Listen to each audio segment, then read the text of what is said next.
Bonjour à tous et bienvenue sur Libre Hypnose.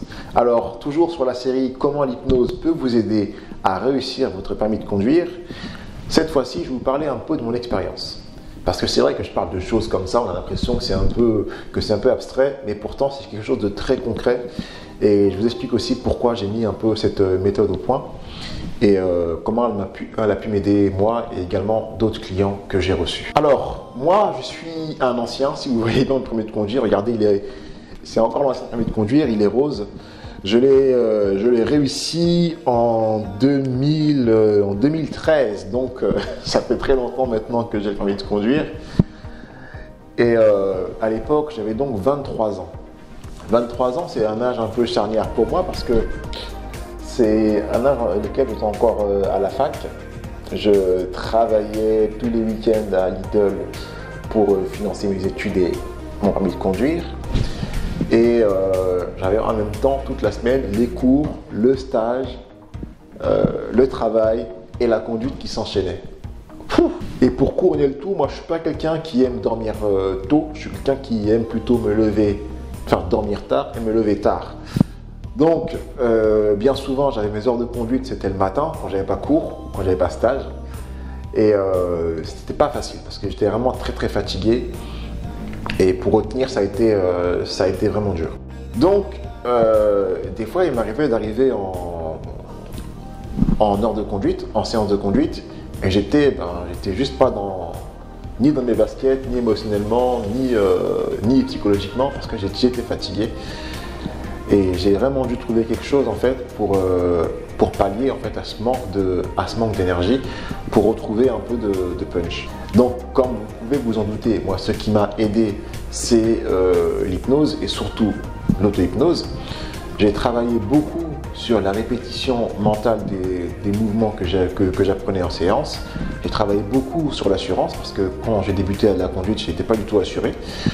Et j'ai travaillé beaucoup sur la gestion du stress. Il faut savoir que moi, je suis quelqu'un, j'aime bien faire les choses vite. C'est-à-dire que j'aime bien, quand je commence à apprendre une chose, réussir à la faire vite. Bon, c'est tout à fait ridicule, hein, parce que personne ne peut apprendre à conduire en un jour, 2 jours.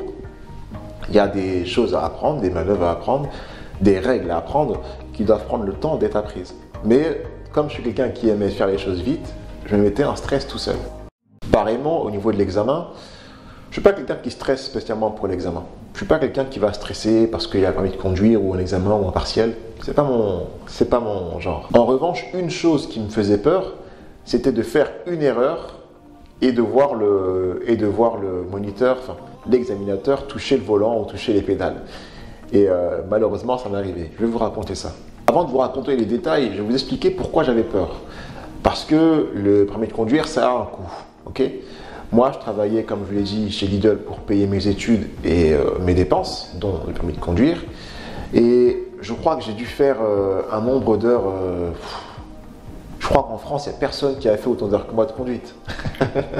Non, réellement, j'ai dû faire pas loin de 90 heures de conduite. Donc, c'est pour dire, ça faisait déjà un coût énorme. À l'époque, l'heure de conduite était, je crois, à 50 €. Je vous laisse faire les calculs et j'espère que vous n'avez pas d'endettement cardiaque.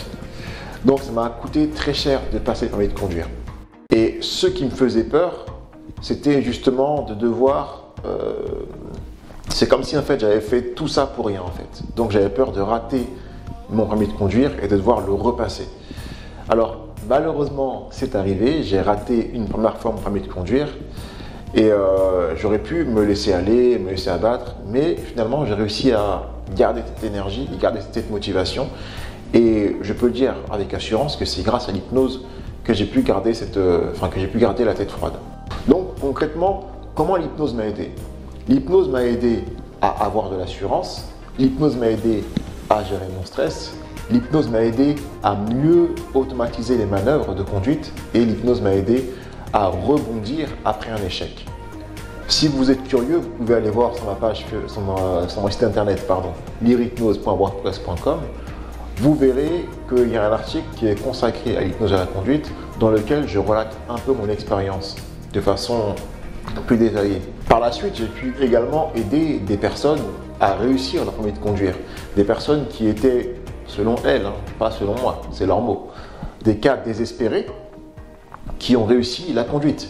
Quand je dis cas désespérés, c'est-à-dire que c'est des personnes qui étaient déjà à 3-4 essais d'examen.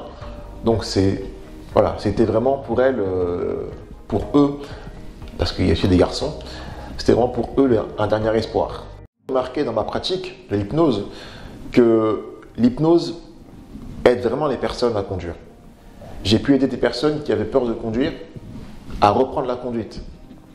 Et j'étais moi-même au départ surpris, mais je me suis dit, bon bah écoutez, on va voir ce que ça donne, pourquoi pas, parce que finalement c'est comme une phobie, ça se traite, mais on va voir ce que ça donne, et puis j'ai vu que ça avait des résultats assez rapides.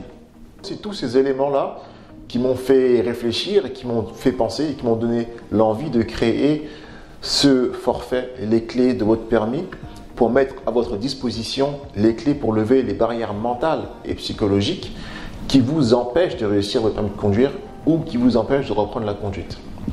Donc je vous invite à me suivre sur Facebook pour avoir plus d'informations sur ce forfait ou à vous rendre sur mon site internet. Voilà, écoutez, j'espère que cette petite série de vidéos vous a plu. Si vous avez des questions, n'hésitez pas à les poser en commentaire, je me ferai une joie d'y répondre.